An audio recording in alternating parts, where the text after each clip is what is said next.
Hello, welcome to the Geeky Brummie podcast. Welcome back. Joining me today, Mr. Keith Bloomfield. Hello. And Mr. Lee Price. Hello. How the devil are we all? Lee, what have you been up to since we last spoken to you? What have I been up to? I have been playing The Good Life, which is the new sweary game. I was going to say, is that the series with Penelope? What's her face? Penelope Keith. It is not the old 70s show. There's nothing to do with it. It is the new game. Briars. That's it. Do you have to have an allotment in the back garden? I think the only thing that they have in common is they're both very British, which is kind of funny because this game is by a Japanese director. But it's the new game from Deadly Premonition director Swery65, or I can't remember his real name. But yeah, it's basically like you are a New York photographer who has been sent to this tiny little British town because it's full of secrets, and she's under a lot of debt. So like they've sent her because she has no choice. She's got to pay off her debt. And it's basically it's kind of like, in one sense, like Animal Crossing, in the sense that you're kind of living in a house and you've got like all the villages surrounding you, and you can customize your garden and your house and do all this sort of stuff. But also there's like an actual like mystery to solve, and go and uncover some secret sites and just take pictures of everything as well. It's like the real hidden drama behind Animal Crossing. We all know Tom Nook's a bad guy. It's like Animal Crossing if like there were like bodies buried underneath Tom Nook's house, essentially, which there probably are, but the games don't have that. All I could think of is that scene in Family Guy where Stewie's trying to get somebody out of Brian, and that's Tom Nook. Where's my bells? Where's my bells? And just starts wailing at people with a stick.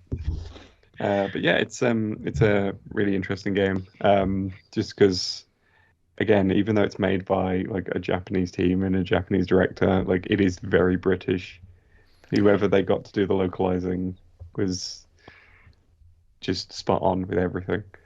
I was just going to say, I've just looked at the pictures that come from the game, and there's one where the lead character, Naomi Hayward, it seems to be riding a ram. Yes. Which is that quintessential British pastime? Well, the thing about that's your vehicle. That's your only vehicle choice, is just riding a sheep around. You can have a whole pasture of sheep. You can brush them. You can shear them. There's a whole thing with this. It's got a number of just ridiculous systems all thrown together. So there's you, as well as like just kind of exploring around. You've got to manage Naomi's hunger and her stress and her health and all this sort of stuff. Make sure you get to sleep at the right, every day and stuff, or else you just lose health and things. And also you can turn into a cat and a dog.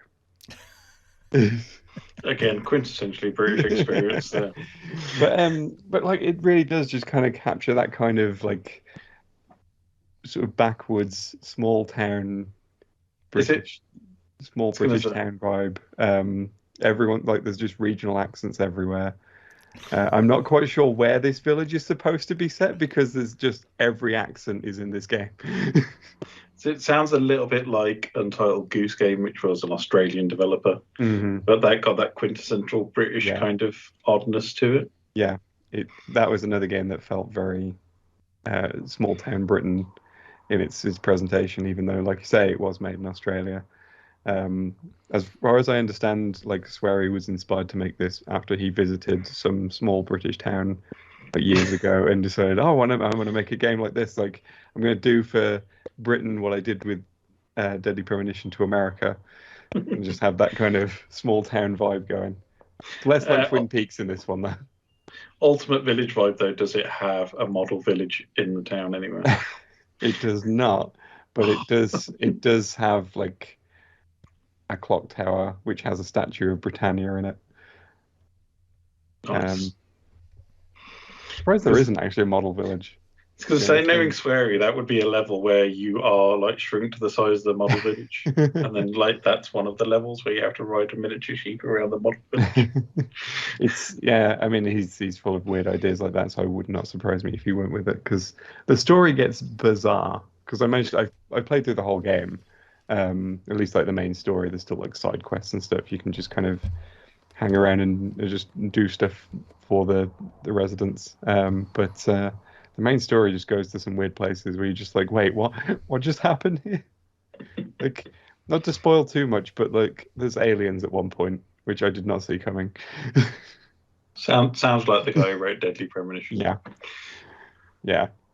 It's always been great writing with terrible execution with his games. Yeah, it seems like he's nailed the execution a bit more this time around. It's just his thing, right? Like, I mean, there's a lot of flaws to this game, just like there is with Deadly Premonition. Like, especially like things like just walking around and the walking speed and stuff compared to the size of the map can sometimes get obnoxious. But then, like, just like Deadly Premonition, there's so much that's wrong with it, but then it all kind of comes together in a way that just works, and you kind of don't mind the flaws so much.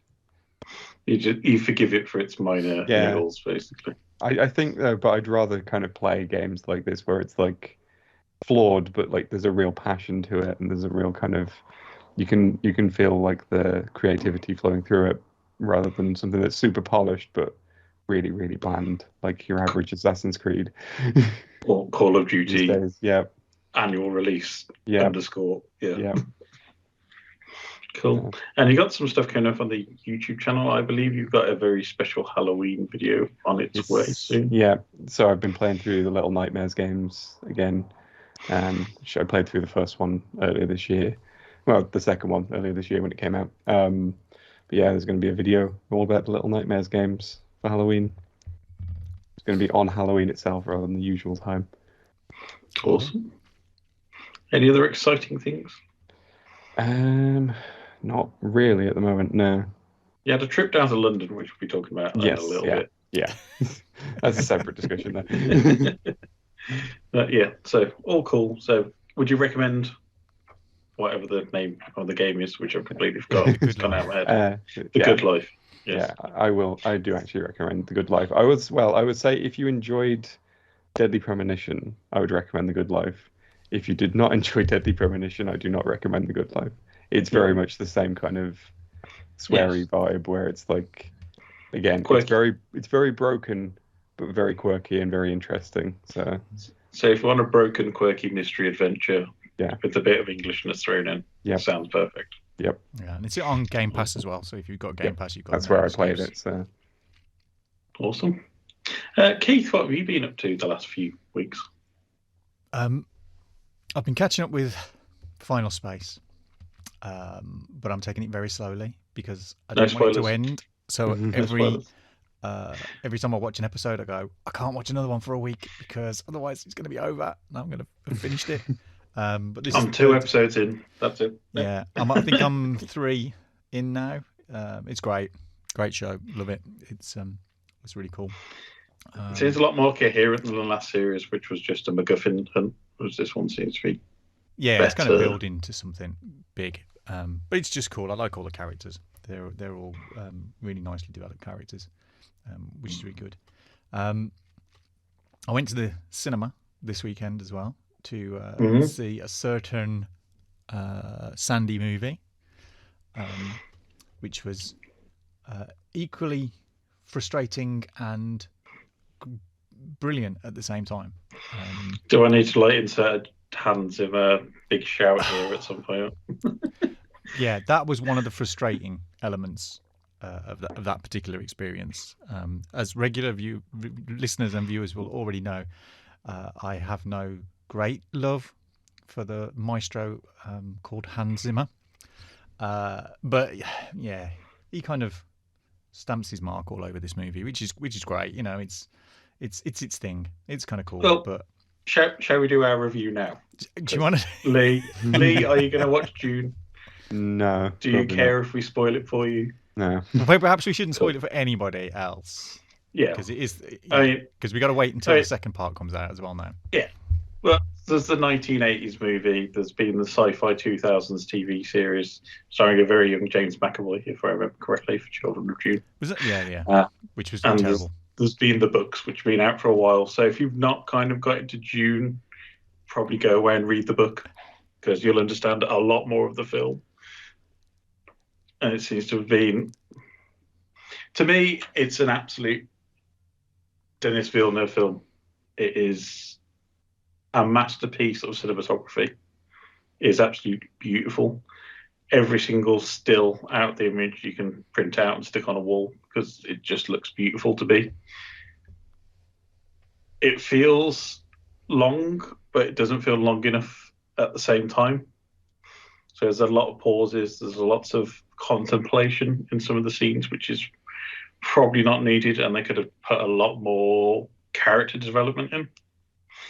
To me, I could have probably done with another half an hour's worth of character development at the very start of the movie on Caladan, or a bit more, rather than jumping straight into Arrakis. It just feels a bit rushed, but at the same time, it's not a fast-paced movie. If you're expecting Star Wars, this isn't Star Wars. It is proper intellectual sci-fi from the. It's the same as Villeneuve's done previously. It's a rival that kind of level of pace. I mean, there are some bombastic moments in there, but they're very spread out between quite a lot of intrigue and political stuff going on. There's been some very minor changes to the story, and every change that he's made, I feel, is appropriate for the bits he's cut out to get the movie to where it needs to be. And it feels like everything he's put in doesn't really affect it. But the audio mix is off for me. The music is too loud, even though I really like the soundtrack. I know Keith's not a big fan of the soundtrack, but then it detracts from the dialogue because the dialogue seems a little bit too quiet for me. Yeah. I didn't watch it in IMAX though. I watched it on a normal size screen, so I don't know if the IMAX mix is better. Yeah. Um, Yeah. I mean, he's a very good filmmaker, and I was surprised how much I actually ended up liking Blade Runner 2049, because I kind of thought we didn't need that, but it actually ended up being a very good film, and his way of putting imagery together is really nice. He kind of does something cinematic. So scale, I think, is where he really succeeds. It's that sense of scale. The design work's lovely. I like the kind of design work that they've done on that. But at times I kind of felt it was a little cold and aloof in places. That things don't seem to have an emotional impact or a resonance. Stuff happens, but it just happens because it happens in the book. There's a moment when an attempt is made on Paul's life, which kind of just happens, and yet there's no impact apart from one line that Duke Leto kind of says later on. And again, because I have such an affinity and a love for the Lynch version, which for all its weirdness does have a very good pace, and the characters felt much more rounded and relatable. And I struggled a little bit at times to kind of really give a damn for Paul, because it just seemed a little, I wasn't feeling connected to him. But again, I think because it's a film that's split in half, there's that sense of it's incomplete, which is again another frustrating element of it. It feels like this is the prequel to the meat of the story. Yeah, to me, I understand why the characters don't come across as emotional. I think that's part of Dennis's telling of the story, that they are aristocracy, they're aloof, they're not supposed to let emotions affect them. It's all on a grand scale to them, and they don't care about the little man. Yeah, unless you're Duncan Idaho. Yeah, but I think you even see that in the filming itself. You don't really get big crowd scenes or anything. It's all wrapped around the Atreides and the Harkonnen families. You don't get big crowd scenes, so it's all like they're distanced away from the mob, the populace. Yeah. It's kind of, they have this walled garden of this is how the aristocracy acts. So I can possibly see if that's what his intention was. Yeah. It's kind of that's where he's going to. I mean, the only mob scenes you see are very, very short, and it's like when they first land on Arrakis, or the bit when the trees are being watered. Outside of that, I don't think you really saw any big, actual like other crowds. Yeah. But that again, that might be a case of Paul's change, which leads into part 2, whereas you can see he becomes more of the person he's supposed to be, rather than the aristocrat he's being brought up as. Yeah. Well, that there's more conflict for him then with the rest of his family and his mother and the Bene Gesserit. I'm not even going to attempt to say it now because it's in my head and I can't. I know what it says. I can hear it in my head, but I can't say it. Yeah. Yeah. I mean, it's an experience. I think if you can see it, and more so now, I know the second film has been greenlit. Yeah. I would have probably been a bit more hesitant had I known this was it, because you would be frustrated if this was all that we were going to get. But I think it's an interesting take on a classic book. From what I've heard, a lot of the character development is what's ended up on the cutting room floor. Yeah. So there's an entire banquet scene which is quite pivotal in the book, with dealing with the local population on Arrakis, and that all apparently got thrown out. We don't get much of Thufir Hawat, who's kind of a pivotal character in that book. So I'm assuming a lot of this is cut out, and knowing them, they'll do a director's cut with all this wedge back in. Yeah, I may remix my own version and put the Toto soundtrack onto it. That's a quality soundtrack. It's a great soundtrack. Yeah, I think it's if you even remotely interested, definitely go and see it. It's visually interesting, and kind of it's been a long while since we've had this kind of attempt at sci-fi cinema. It's very kind of 60s, 70s. It's a very pre-Star Wars sci-fi film, which is interesting. Yeah, to me it was worth every penny of the ticket price, and I could have happily sat there for another hour, because it got to the end and I was like, and where's the next bit? Come on, come on! I really want more now. And it was kind of like, again, now we know it's greenlit. I'm very happy about that. But it felt the only similar experience I ever had at the cinema was watching Lord of the Rings and watching The Fellowship of the Rings, and because I've read both books to death, I've read them multiple times. I really love both of those books. And when you get to that cut point and you know what's next in your head, and you can see the developing of the story, and then it's that cold cut, and it's like, well, this is where they're finishing off here on this film. And you're like, but I've not got the extended editions like Lord of the Rings where I can go and put the next disc in. It's frustrating. Yeah.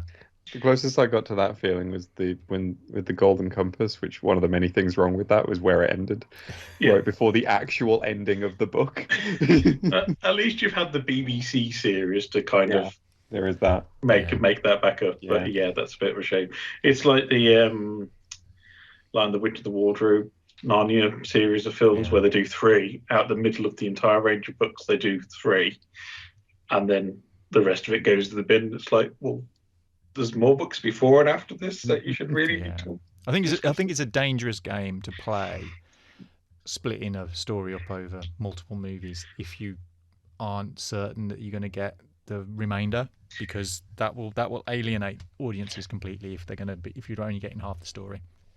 If I was a cynical man, I would say that Warner Brothers had greenlit this months ago before it got to the cinema, and all they're doing is putting that FOMO into a head. If it's not successful, if people don't come and buy tickets and can watch it on HBO Max, we won't release the other half.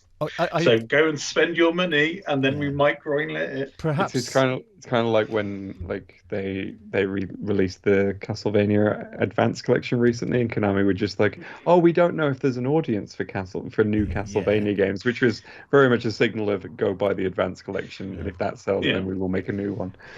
Perhaps Villeneuve is taking a bit of a Richard Linklater approach to making it as well, because obviously. He's rotoscoping it. No, it's almost over real time. So as Paul's adventure with the Fremen takes some time before things kick off again. So, obviously that gives Timothée Chalamet time to not look 12. I mean, to have some stones, to have all the advertising and stuff be June, and then the only time you ever see the part 1 bit turn up is at the beginning when you're sat there watching the title credits, and you're like, "What? What?" Yeah. And it's like, I was fully aware this was not going to be the whole film because the runtime does not justify that length of film. But I can imagine a lot of people are there going, "What? What? I need to watch another film after this one?" Yeah. And it's not for 3 years. It's like Back to the Future didn't do this. It's like, yeah. And I think everybody was surprised when they said it was being chopped up, and because it's like we're used to like Lord of the Rings now, where you'll film, if you're doing a trilogy, you'll film them back to back to back to back to back, or you'd have everybody on contract. I'm assuming he's got everybody on contract for this, and it's all kind of very well established that everybody's coming back.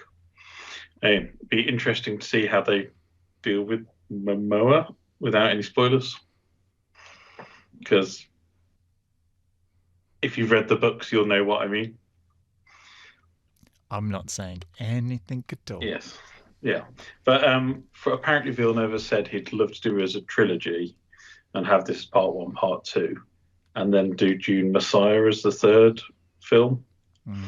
So you get like both parts of Dune and then Dune Messiah. That would be quite a nice trilogy, actually. He's not going to adapt the old RTS game. I don't think he's going to.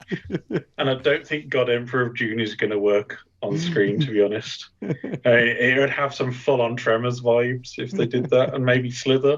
Yeah. They might have to get James Gunn in for God Emperor of Dune if they get around to that one. What did you think of the sandworm design? Impractical, but it looked nice. Yeah. I actually preferred the sandworm design from the Lynch version. Yeah. And this one also seems very heavily influenced by the Jodorowsky Unmade film. Yeah. Especially with the Harkonnen planet, when they had like that shot of Geeky Prime. That looked pretty much just like a still from some artwork. Yeah. Which Geiger did. Yeah. It looked like one of those kind of like portfolio pieces to go. Here's the scale of our movie. Yeah. The ships are tiny in the vastness of space. I think that was a really good bit at the very start of the film when you have the big guild ship turn up, and then you get like the little tiny craft coming in, and then those little tiny craft are still massive when they reach the planet, and you're still like, ooh, whoa, it's actually that big here. Yeah, it's kind of cool. Lee, have we convinced you to go? Maybe. It's one of those films where I'm just like indifferent, where it's like if the opportunity is there to watch it, I might watch it and see what it's like, but I'm not like rushing out. Does that make sense? Yeah. I think it's definitely worth a cinema ticket over wait until it comes out. So if you have any kind of sci-fi leanings, I think it's one of the better sci-fi films, as Keith said, from the last 15 to 20 years, I'd say. It's been a long time since we've had a good sci-fi film to this extent, based on material and adaptation. Yeah. I can't think of a good adaptation since then. Yeah, I'm trying. I've not watched the Apple TV Plus Foundation series yet, which I think is trying to tap in on that kind of feeling that everybody was kind of looking forward to this Dune film. But yeah, he's a quality filmmaker, which is all good. I think, like you said, the soundtrack is, even though they're trying to, I've read interviews where he's saying that soundtrack is trying to fill in things that aren't being said by the characters. But I don't dig Zimmer's bombastic orchestrations and his over-reliance on vocal bits and pieces. His over-reliance on women wailing halfway through a bit of soundtrack. Yeah. But, each to their own. He's got his fan base, and, he's obviously a very popular composer. Personally, it works for the film for me. Yeah. But I can see why people would prefer the Toto version with heavy synths. Yeah. So the problem is, like, even though I'm aware that they did a specific score, I'm just imagining Africa just running through the entire movie. It's actually most unlike African music you could possibly have. That's Like the weird thing I about can it. imagine it being genuinely different, but like I just hear Toto did the score and I just hear Africa, nothing else. I'd say it's closer to Vangelis than Africa. Yeah. Well, it's kind of that Tangerine Dream type of sound, isn't it? Really? Twinkly piano. That's kind of cool. Yeah. Yeah, but I think I'm kind of erring to the more positive side on Dune. Really, I think. Yeah, I'd certainly want to see it again. Yeah, I would like to watch it again before watching the next one. Yeah, just to get that second half of the story back. I'd quite like it if a cinema did, which they probably are going to do, the two together in one experience, because I think it deserves that. It would be a smart move if you were a cinema to show part 1 and then part 2. Mm-hmm. Be very good, yeah. Yeah, so if you want a really good half a story, we recommend you. Yeah, if you like your story of multiple parts, go watch Dune now. Yeah, it's certainly not bingeable. Yeah. Anyway, what else have you been up to, Keith? After that 20 minutes segue? I hate Hasbro in a way, because I keep pre-ordering stuff that they put up. I thought it was the Snake Eyes movie, to be honest. So I'm glad that. No, I haven't watched that yet. But no, I keep seeing things and go, oh yeah, I haven't got to pay for that now. It's on pre-order. It's fine. I can do that. So I've done that a couple of times, and then things turn up, and I'm like, oh yeah, I forgot I ordered that. Yeah, I should watch out, because what turned up this week was because I'd seen it on other places that were saying that it wasn't now going to be released until April next year, but thanks to the fine folks at Star Action Figures, I got posted my wife version of Marvel's Captain Carter. So now I have a miniature Hayley Atwell to display. I really should stop going on that Star Action Figures website, because every time I go on, I end up with a Transformer. Yeah, it's terrible. But Hasbro as well, because they've now got Pulse in the UK. So they're doing some of their exclusives in the UK, so you haven't got to pay the astronomical shipping that they did. So I may or may not have pre-ordered the Excalibur set, which has got a different version of Captain Britain, plus Megan and Shadowcat in, which comes with a little tiny Lockheed, which is partly why I read it more than anything else. I'm saying this very quietly in case Maddie's in earshot. Yeah, that's a set of 3. It's like, oh god. I don't know when that's coming. And then this week they've been doing their Hasbro Pulse kind of online convention, and today, possibly as we're recording this, they are doing an exclusive for their Premier members with a reveal of a HasLabs Ghostbusters Proton pack, which I don't even want to see what the price would be for that, based on what the kind of like X-Men Sentinel and the Galactus and other things they've had have been ridiculously priced. So you don't want me to tell you Savvy's got a sale on an Arrow video at the minute for 40% off. No. So all the Gamera sets are really cheap.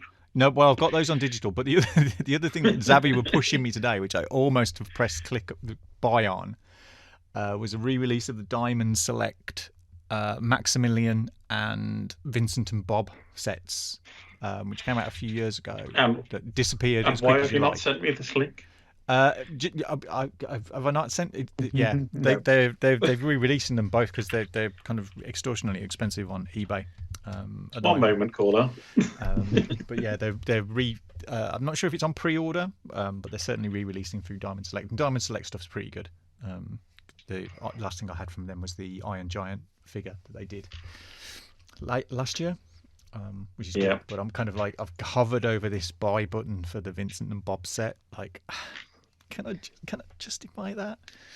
Like, well, I can sympathise with cursing Hasbro because they keep releasing new D&D books. So you know, it's like, just stop. We've only got so much money in the world. The most recent one's about the Feywild. Don't do that to me. Yeah. Ryan's just bought the Maximilian and the Vincent and Bob sets. Regular listeners may know that The Black Hole is my favourite horror film of all time, and it is a horror film, and you'll never be convinced it's not a horror film. Yeah. It's got body horror all the way through, and it was a Disney film for kids, and that's why it's amazing. It's so I have a special affiliation for The Black Hole. It's one of my all-time favourite bad films. Great score by John Barry. John Barry, yeah, excellent. Yeah. So if you've not heard me talk about it before, I will just witter on for hours. So I'll stop now. But go back and listen to the previous episode. I'll find which one it is, where I talk about how we talked about what's the greatest horror film, and that was my submission for it. Mm-hmm. Which is really weird putting a Disney film in, but it was when that was very experimental. It's very good. Yeah. Anything else exciting, Keith? Yeah, I'm not that exciting nowadays. Really, that's about as exciting as I get for getting off pre-ordered tiny Haley Atwells, which is great. How about yourself, Ryan? What have you been up to over the past few weeks since we last spoke? So I also went to see a Wormy Sandy movie. We've already discussed that. I shall move on. Let's have another 20 minutes. What did you think? But I've also been on the Kickstarter binge. So this one is your fault, Keith. You showed me a wonderful artist called Dan McDade, who's got some really nice pencil work. Yeah, I really like his ink work is amazing. That thing cover is lovely. Yeah, so I picked up his sketchbook. So really nice Batman print with that one as well. Nice. And I'm waiting for my Unlikely Heroes Ian Richardson art book. I have had the digital version, so that is out. If you've not seen these before, some more art prints, which will be going up when we ever do get around to having a studio. But if you've not heard of this series, it's by a wonderful man from Time Bomb Comics called Steve Tanner, and he has a lot of editors. Paul Birch, I believe, has edited the last issue. We spoke to quite a long time ago at Birmingham Comics Festival. These are Bomb Scares comics, and they've been coming out since about 2015. So I've not had the previous issues, but I went back and basically got the Kickstarter multi-pack. But I think there's some very limited availability on their website. So if you go to timebombcomics.com, you can check them on there, and there's some absolutely beautiful artwork in there. Some really cool stuff. So that kind of harking back to the golden age of British comics. Yeah. Is the way I describe it. And it's that kind of beautiful British kind of artwork, that kind of Alan Moore feel stuff. So go and check them out. Nice anthology series. Yeah, I love a good anthology. Yeah, what else have I been doing? So I have been to the cinema to watch something else, and I can't even remember what it was. Oh, James Bond, No Time to Die. Thought it was a nice ending to his run. Yeah, I saw that also, and was just kind of like going, what was the villain's plan? Because like he just rocks up at the beginning, does some stuff, and then like has a lair with like random. It was like none of this makes any sense. I don't know what your plan is. I don't know what you're doing. I don't know why these people are like swilling water around in a neon lit pool. Keith, his plan was to wrap up the last 4 Daniel Craig films in some kind of framework. That's what his plan was, to get like Daniel Craig's run as Bond neatly tucked and ends looped together. Yeah, although it does feature an excellent sequence in the middle with a character called Paloma, which is brilliant, set in Cuba. That's a great sequence, probably one of the best Bond sequences I've seen in a long time. Mm-hmm. So that was worth it just for that, which is kind of cool. I was quite annoyed by the lack of Ana de Armas in the film, because it was heavily promoted and then she was in it for like 10 minutes. Yeah, but it was a good 10 minutes. It was a really good 10 minutes, and that was a beautiful set, but slightly annoying. And I'm not going to review another film now because I think Lee would have an apoplexy. But Bond was cool. That was all right. I think we can all agree that the true evil plot at the heart of this new Bond movie was getting Billie Eilish to do the theme just to piss off the internet.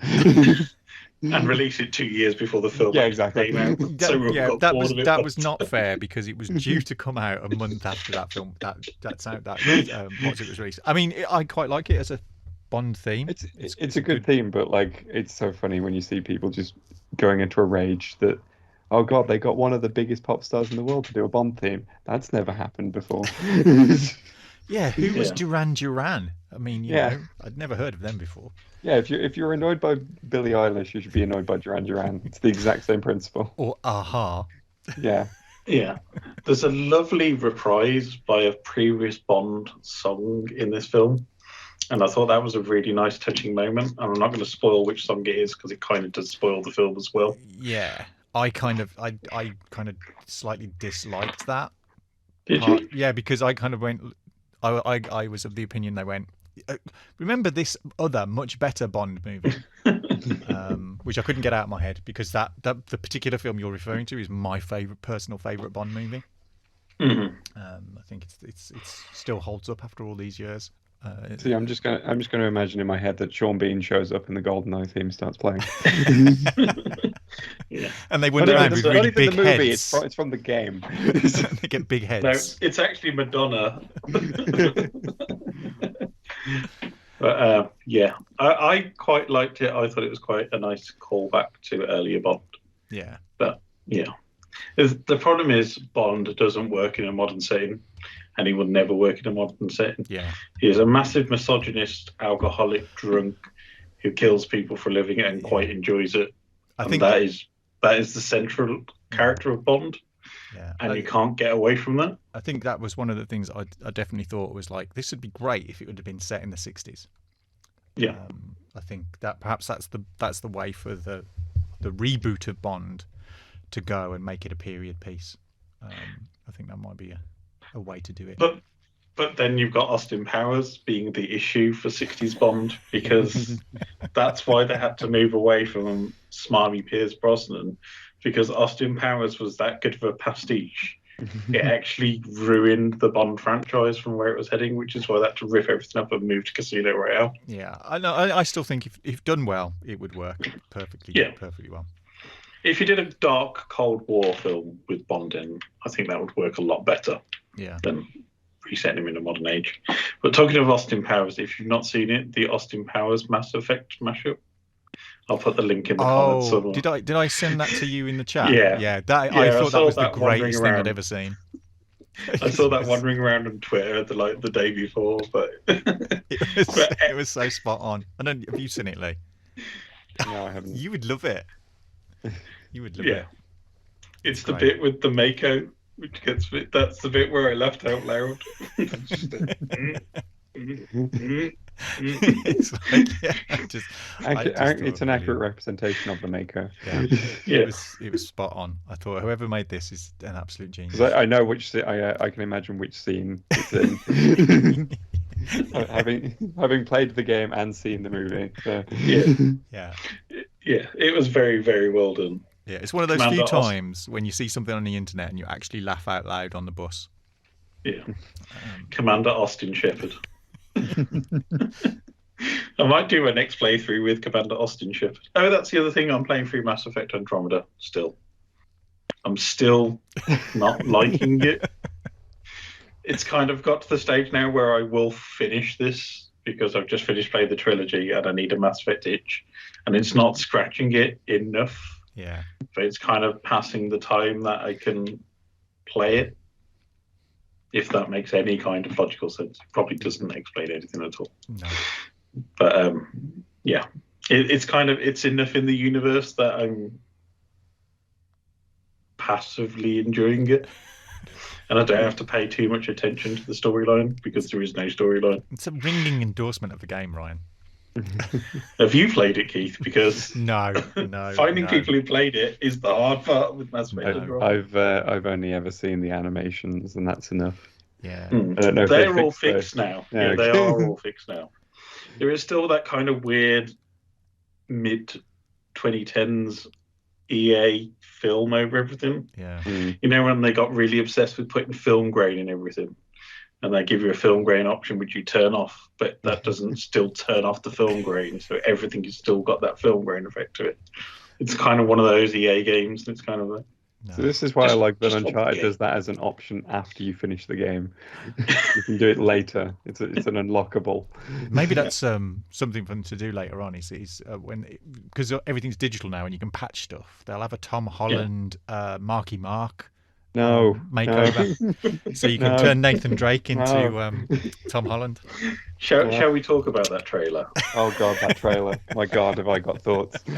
Come on, Lee, it's your Okay. turn. We did a film Okay. review, so you get 10 minutes on the trailer. All right. Okay. Here is everything wrong with the Uncharted movie. So they're positioning this like they cast Tom Holland as like a young Nathan Drake. This is supposed to be an origin story.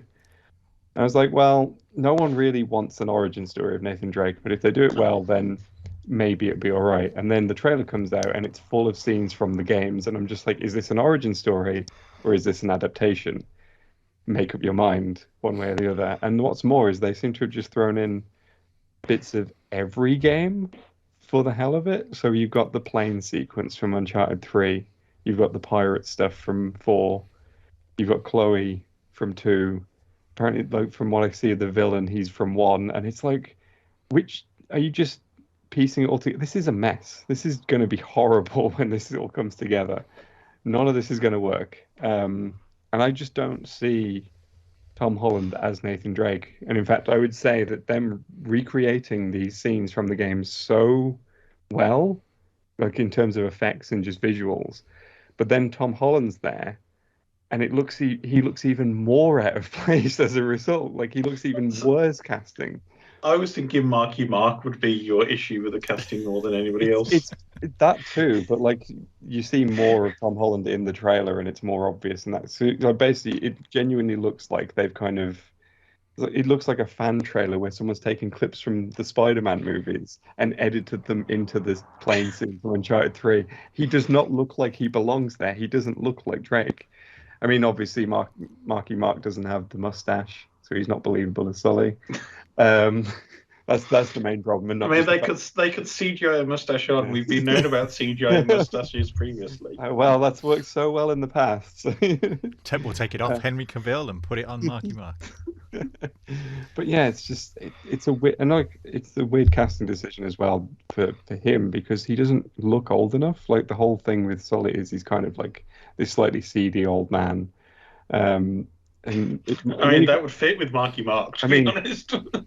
Marky Mark's got problems in other ways, based on how many like responses I saw online of just like what he's been up to in the past. Yeah. But would Danny DeVito have been a better fit? No, honestly, like if I was to like my perfect casting choice for Sully would be J.K. Simmons. Yeah. He's got the right attitude and the right voice and the moustache and the look. Yeah. He could just look like he does in the Raimi Spider-Man films, and that'd be fine. He was the guy who always plays a cowboy. He's got a big moustache. I think I can see his face. I just can't remember his name. He would work, yes. Is that Sam Shepard? I think it is Sam Shepard. I will Google. I know his name's Sam. Yeah, Sam something. Sam Elliott. That's the one. That's it. Because he was also in Up in the Air with J.K. Simmons. That's a weird crossover. And he's in the Big Lebowski. Yeah, but he's got a great moustache. Yeah. That's all you need is a great moustache.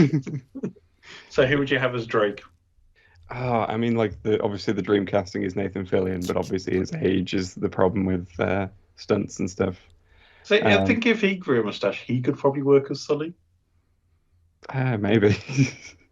But I think I'm not really sure. Like, but there's got to be like someone who looks more like Drake than Tom Holland.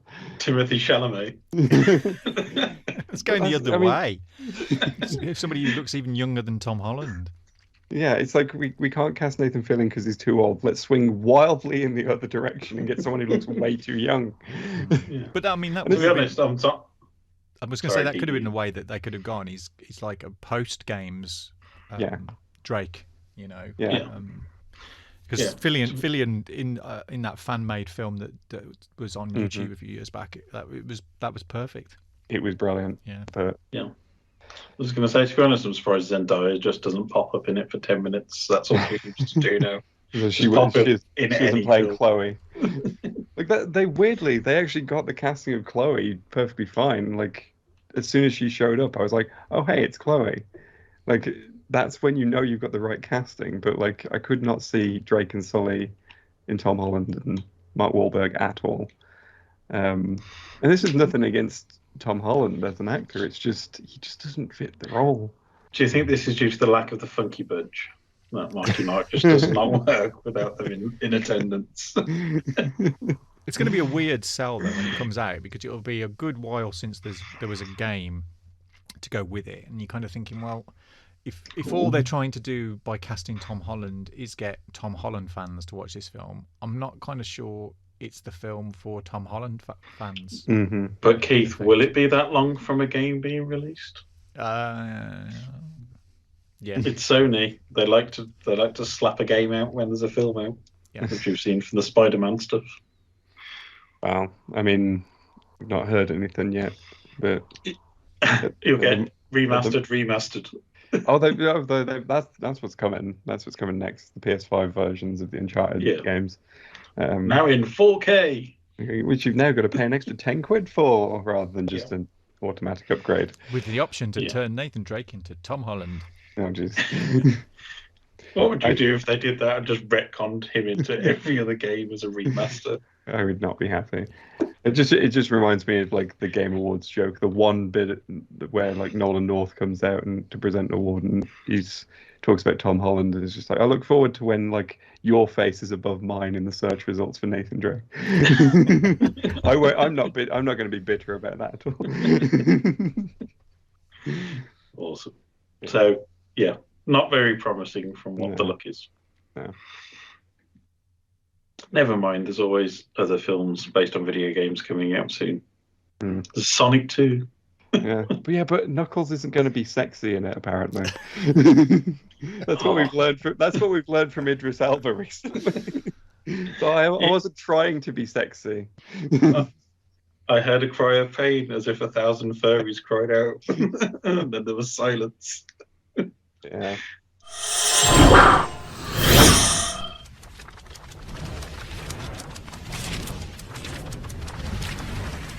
Now it's time to take a look at some of the comics out now and coming soon in the Geeky Brummie Pull List. Well, it's been a busy couple of weeks, so let's get you caught up with my first pick, which was a comic of the week a few weeks ago, and which, due to various shipping delays, I haven't actually received my copy of yet. And it was Star Trek Year 5, number 25. This was written by Paul Cornell, Jim McCann, Jackson Lensing, Colin Kelly, Jody Hauser, and Brandon Easton, with art by Christopher Jones, Silvano Califano, Angel Hernandez, and Stephen Thompson. And in this issue, the 5-year mission may be over, but now it's time for the next adventure to begin. Join the crew of the Enterprise for the end of an old chapter and the beginning of the new in this special oversized epilogue from the entire Year 5 series. Writing team that bridges the gap between the end of the 5-year mission and the beginning of Star Trek the Motion Picture. With the main story wrapping up last issue, this epilogue gathers together all of the writers and artists who have worked on this excellent title for one last hurrah. This title has been a delight to read, and I'm hoping that we get to see more adventures set during the motion picture era, one that was last explored by Marvel, but without the ability to call upon the legacy of the series. If you've not yet picked up this series, grab this issue and then grab all of the previous 24 as well. It's excellent stuff. My next comic was New Mutants number 22 from Marvel, written by Vita Alia with art by Rod Reese, and in this issue it was the Shadow King showdown. He's been skirting the lines, skulking around the Wild Hunt, and now he's simply gone too far. On Krakoa, where the dead walk among the living and the unforgivable has been forgiven, the New Mutants now battle an old foe, the psychic entity known as the Shadow King. I like this series. I like seeing these characters interacting. I like Rod Reese's art. It's a really lovely book, and I'm here for it. I like what Alia has been doing, and it seems to exist mostly without too much influence from the other X books. This is a series I enjoy reading, and that is exactly what I want from my comics. Next, we have Excalibur 24 from Marvel, written by Tini Howard with art by Marcus Toe. And in this issue, it's Kingdoms of Blood. The 10 kingdoms of Otherworld must decide, are Excalibur heroes of the realm or which breed to be put to the stake? The peace brought to Otherworld by their X of Swords victory comes to an end. Much like New Mutants, I really enjoy reading this series. There's plenty going on, and there are nods to what's happened back in old Captain Britain stories. Would I like more of that old school Captain Britain feel? Yes, of course I would. But this is not Marvel UK, and they are playing pretty nicely with the characters we know and love, which is more than can be said for past comics. I love the Braddocks, and this series is trying something new. Next up, we have another previous comic of the week, and it's Batman 89, issue 3 from DC Comics, written by Sam Hamm with art by Joe Quinones. And in this issue, as the fire rages at Royal Auto, Harvey Dent lies trapped inside, unconscious and in danger. Can Bruce Wayne get to Harvey in time, or will the district attorney leave burned in more ways than one? What a brilliant book this is. It really captures the feel of the Tim Burton movies, but still pushes off in new and interesting directions. Joe Quinones is producing some career best work here, and you can see why he's a fan of the movies. This is the perfect Batman book for me right now, as I'm completely out of the loop with the current continuity. But I've been able to slip right back into this version of Gotham. I love it, and it's highly recommended. Next up, it's X-Men issue 4 from Marvel Comics, written by Jerry Duggan with art by Javier Pina. And in this issue, it's Fearless Chapter 4. Heads up, it's Halloween, and the X-Men have to face a horror born of a neighboring town in Westchester, the Headless Horseman. But that's not the only terror targeting them. What a great cover for the October issue of this book, very Sleepy Hollow. I'm enjoying this iteration of the X-Men. Duggan is a very good writer, and I like that he's trying something different. I sometimes miss the era when an artist would stick around with a book for the long haul, but Tina is a fine artist and fits with the visual aesthetic Larraz established in the earlier issues. Just how long this title will last in this form, with Inferno off and running now, is anyone's guess, but I'm having a grand old time with this title, and you should definitely give it a go. Next up is another former comic of the week, and it's Fight Girls number 4 from AWA Upshot Studios. This is written and illustrated by Frank Cho. And in this issue again, it's 10 hard-as-nails women face off in an ancient contest of champions where the winner truly takes all, the title of Queen of the Galaxy. To win the challenge, each contestant must survive the hazards of the planet's harsh landscape, the ferocious predators on and below its surface, and their fellow contestants. This edition of the contest takes a twist. One of the contestants is an infiltrator who has her eye on something bigger than the prize. Who is she, and what does she really want? If you like Squid Game, you'll love this. This also features giant monsters and some incredible art, and I've been loving every issue. Cho is a master of the art form, and his work is stunning here. Sabine Richie is also bringing some career best work to the colouring. This book is unadulterated joy from cover to cover, and it's about time I put it up as one of my comics of the week. Next, we have The Trial of Magneto number 3 from Marvel Comics, written by Leah Williams with art by Lucas Wernick. In this issue, it's Judge, Jury, and Executioner. The truth won't stay buried, nor will other things. Who lurks in the shadows, and what do they know? I'm enjoying this book much more than I ever expected. It's a murder mystery that is doing things differently. With a jaw-dropping ending in the last issue, I'm looking forward to seeing how this story will resolve itself. Excellent work from everyone involved. Bringing us up to date, we have Adventure Man number 6 from Image Comics. This is my current comic of the week, written by Matt Fraction with art by Rachel and Terry Dodson. Again, due to unfortunate delays, I've not had my own copy. And in this issue, it's A Fairy Tale of New York Part 1. Claire Connell has become the new Adventure Man, thus awakening a long-lost ally and rousing some long-gone ghosts from the adventure age that have unfinished business. I'm loving this modern pulp adventure with a great cast of characters and a unique spin on the golden age of heroes. This book is one of my favorites. While Fraction delivers great stories, it's the beautiful art by the Dodsons that rarely makes this book soar. Next, we have Inferno number 2 from Marvel, written by Jonathan Hickman with art by Stefano Caselli. Feel the fire, secrets and lies. They have a way of coming out and biting you when you least expect them. The secrets and lies of Krakoa will shake it to its foundation. Head of X, Jonathan Hickman, continues a tale of consequences with one of his first Marvel collaborators, artist Stefano Caselli. No previews were available for this book, and given what was happening last issue, it's no surprise. It looks like Hickman is planning to go out with a bang, and this is already a must-read book. I've not just quite got around to reading it yet. Then we have Once and Future 21 from Boom Studios, written by Kieran Gillen with art by Dan Mora. And in this issue, what ancient and mythical danger awaits Bridget, Duncan, and Rose as they seek Rose's parents in the city of Bath? To complicate matters, an Arthurian knight pursues them with an offer for Rose and Duncan: join the Round Table or face death. If they survive the encounter, they'll be pulled into the next phase of Bridget's plan, finding the lair of the greatest hunter the Accord has ever seen. I adore the Britishness of this book. In a UK ruined by Brexit and the bungling government, Kieran Gillen's take on British folklore is a joy to read. Mora and Bonvillian are doing fabulous things with the art. I love this book, and I recommend you check it out. Next up, we have Sword number 9 from Marvel Comics, written by Al Ewing with art by Jacob Campini. And in this issue, it's the Shi'ar Imperial Guard versus the Legion. With Abigail Brand's attention divided between 2 sword stations, all Orcus needs is to pick their moment to strike. Meanwhile, the Shi'ar Empress Sandra is making her first formal visit to the Lake Hellas diplomatic ring and stepping into the gun sights of the all-new Lethal Legion. Having finished The Immortal Hulk, I hope Mr. Ewing will take this team of mutants on even stranger adventures. This is a book with massive potential, and it's not yet been really able to let loose. I'm enjoying how things have been developing, and I'm here for as long as Al is writing. And finally, we have another book from the mighty Al Ewing. This is We Only Find Them When They're Dead. This is issue 9 from Boom Studios, assisted here with art by Simone DeMeo. And in this issue, how far are the worshippers willing to go for the cause? Bristow has always done whatever is needed to rise through the ranks of the security services, but now he'll make his move and reveal his true ambition. And Bristow's secret meeting with the shadowy devotee may alter Jason and Chen's fates forever. With Dune doing gangbusters in cinemas right now, this is the perfect comic for people looking for more epic widescreen sci-fi.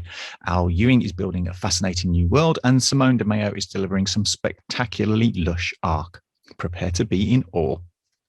And that's it for this edition of the Pull List. Don't forget, you can find more great comics every Wednesday in our On the Radar feature on our website and on our Twitter feed. You can buy your comics in Birmingham from the wonderful Worlds Apart. And don't forget, comics are for everyone. And now back to the main show. Lee, you escaped the confines of Birmingham for the first time in what probably is a very long time for you. Oh, God. Probably at least 2 years, I imagine. Mm-hmm. So yeah, actually, I would have been down in London last in November 2019. Yes. Like 2 days. So do you want to tell us where you did and what you went? I mean, there's a rather big clue if you're watching the video version of this on the screen at the minute. But for listeners, do you want to tell us where you went and what you got up to? I went to EGX down in London at the Excel. First EGX since 2019, but it's the first EGX I've been to since 2018. And I put together a little video on my thoughts about it. Cool. I'm going to share that now. Hello, this is Lee. I went to EGX in London, down at the Excel Centre. The first EGX since 2019, I believe.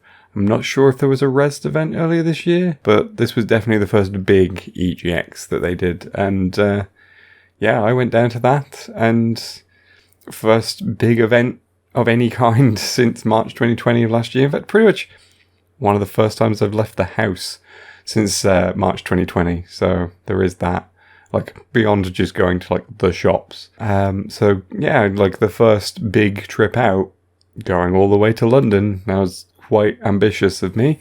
May not have been the best idea because I'm still kind of tired from it. So that's fun. So how was the show? What was the show like now that it was the first one back after so long? Well, it was an interesting one because it's a show still very much affected by COVID restrictions, and you can tell this all the way through. The main thing is that, like, if you were going for games, if you were going there to discover new games that, you know, you couldn't play anywhere else, you would be sorely disappointed. Most of the developers that were there were indie developers. A lot of the big AAA publishers weren't there. It's definitely notable that one of the biggest sections of EGX this year was the Fall Guys mountain thing where you could like run up and win prizes and stuff like that. It was kind of fun, and you had little Fall Guys people running around, and that was cool. But you can play Fall Guys already at home.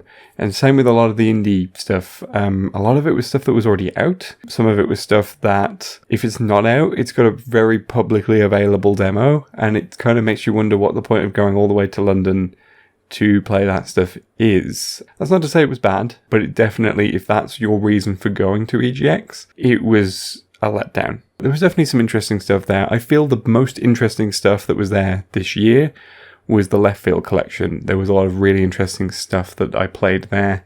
There was You Suck at Parking, which was a very silly, cartoony game about trying to park a car with cars that are very unresponsive. There was development on the original Game Boy going on, which was really interesting. There was a game controlled entirely through Morse code. That was neat. So, little things like that are very, very welcome. It was good to see that sort of stuff and try that sort of stuff out, but I think definitely very limited in selection. I think the most AAA games I saw there were like 3 games contained to the 18 plus zone. I think there was Deathloop, Back 4 Blood was in there, and there was a third one. It might have been Call of Duty. It's not a great selection, unfortunately. There was no presence from the major platform holders. There was no Sony, no Nintendo, no Microsoft. It was completely devoid of the kind of big ticket names that you'd expect to see. So yeah, if you were going for games, bit of a letdown, not a lot going on. However, I would say that wasn't really the point of this event. Like I said, this was the first big thing that I'd done to leave the house and go somewhere since March 2020. And I think that's what it is for a lot of people. And for many people going to this event, it would be the first time that they'd get to meet up with some friends and have a good time, which is why it was great that you had like all the retro games and the usual console setups and all that sort of stuff, because then you can just sit down with your mates and play games in a very public environment and go and get dinner and stuff. And it was, there was definitely that sort of vibe going on this year. I felt much more, isn't it really good to be back out and socializing again?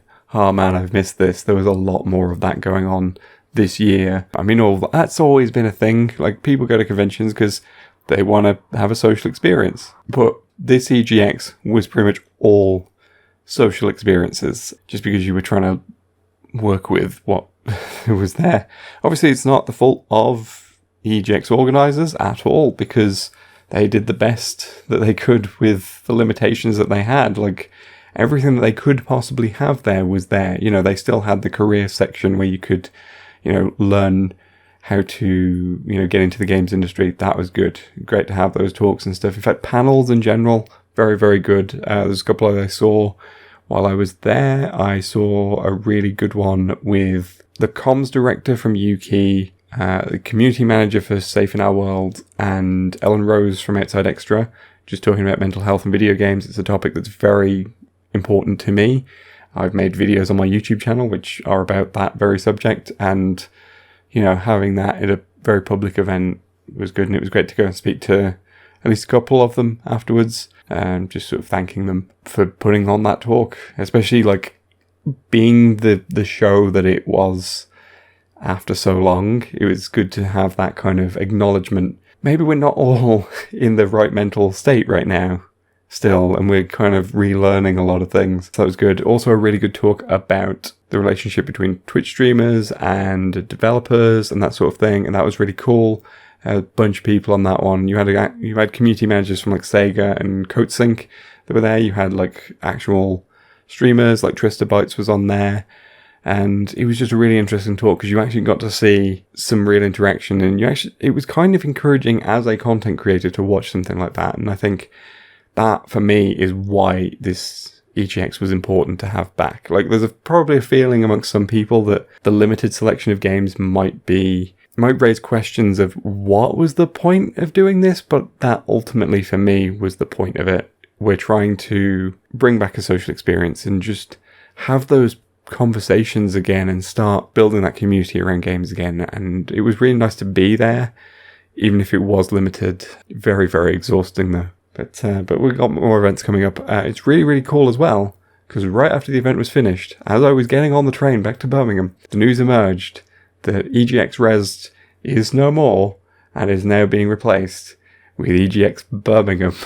This is what I've been saying since they moved back to London, the main event back to London. I was just like, maybe they should move Res to Birmingham. Well, they went one step further, and now they're just doing a second big EGX in Birmingham in spring, and I'm happy with this because it means I don't have to get on a train to go to the next one. So we will no doubt be covering that one in March, I believe it is. It's March, I think. I'm going to have to check that. But yeah, so yeah, in summary, EGX was a really good experience to go to. Would absolutely go to the next one. But yeah, it had those signs of like, this is coming back from restrictions, and there are still some restrictions in place that are making it hard for some companies to be there. But as a way to bring people back together and share our love of games again in person, it was brilliant. And that for me was the point of this event.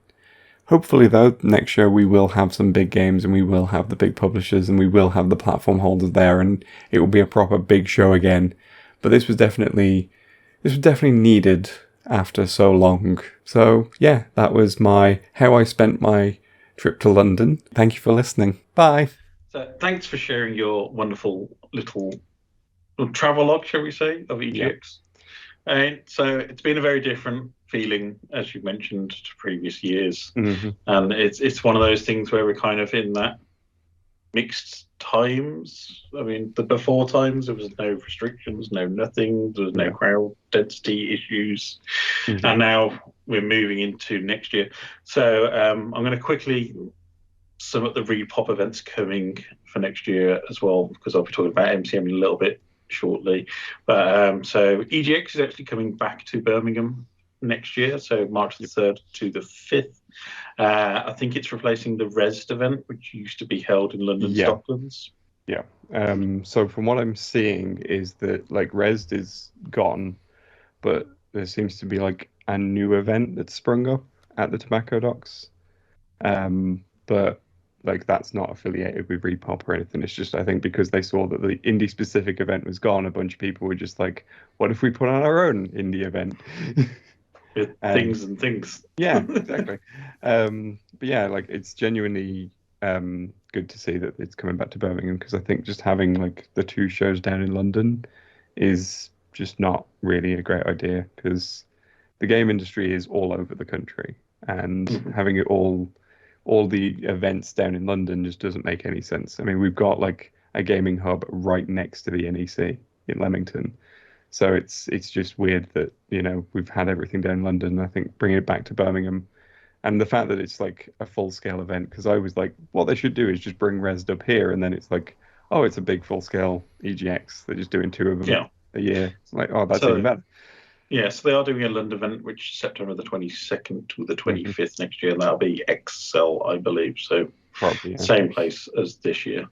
So they're basically just like returning to what it was when we last went in 2018, I believe it was, because they had Resd in London at Tobacco Docks, and then the big EGX was at the NEC in late autumn, and they seem to have just vice versa that now, where like Birmingham is spring and then EGX London is autumn.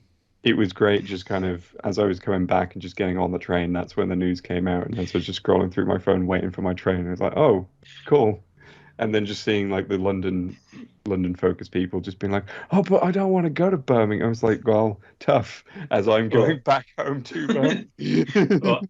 And I think 80% of the country would prefer to be able to go to the middle rather than the bottom end of the country. The amount of people from up north who complained when they moved it back down to London because Birmingham was so much more convenient. And in all honesty, I would say that the NEC is a better venue than the XL. Yeah, I remember that Twitter feed, because it was basically like the harumph thing in Frisky Dingo, if you ever watched Frisky Dingo. Just people, lots of angry faces on Twitter. But it's nice to see that Birmingham is being a bit more recognised, and I think Repop are taking a much more of a focus on, well, we've only got 2 venues next year, basically, for their entire lineup. So from the Comic-Con side, they got London, May the 27th to the 29th, London, October the 28th to the 30th, and then Birmingham, November the 12th to the 13th. So it does mean we've lost the March Comic-Con that we would have traditionally had in Birmingham. But I think Repop scaled back somewhat based on just purely what I can imagine is a business decision post-pandemic. How can we deal with crowd sizes? How can we deal with multiple moving elements? I mean, my hope is that like the games collectors who typically show up at MCM end up at EGX instead, because it makes a lot of sense for them to be there. I think out of the 2 events, I prefer EGX anyway. Like I enjoy MCM, but it's it's well, it's not even comic focused anymore. It's TV and film focused, really. Have you got any aspirations or hopes from this one moving into next year? I think like the big thing for me is there does need to be like much more of a major presence of big games, because I think that was definitely an issue for a lot of people. This felt like a much smaller indie focused event just because none of the big players were there. There was no Sony, no Nintendo, no Microsoft, no big publishers or anything, and just some. And the thing is, the indie space was kind of just the same sort of space they'd normally have, so you could really tell the rest of it was missing something. Could you imagine that's a bit of an issue because we're in this kind of weirdness with what is current gen, which was next gen a year ago, aren't still fully embedded yet? So I don't think it's that. I think from what, because the EGX actually did put out a statement prior to the event to kind of tell people this is slightly scaled down. There's a lot of partners who are unable to make it, and a lot of that is down to COVID restrictions more than anything else. If you can't like fly into Britain and then comfortably fly back without concerns, then they're not going to send people over and that sort of thing. So that's what a lot of it is. And so I'm not saying that this is the fault of ReedPop or anything on that kind. It's just the circumstances that we're in. I'm just hoping that by March we see a bit more of that clear up. I mean, like US restrictions are shifting next month and things like that. So it's, I think we're going to start hopefully see something a little bit better. I think probably part of it is also the fact that everything's been delayed.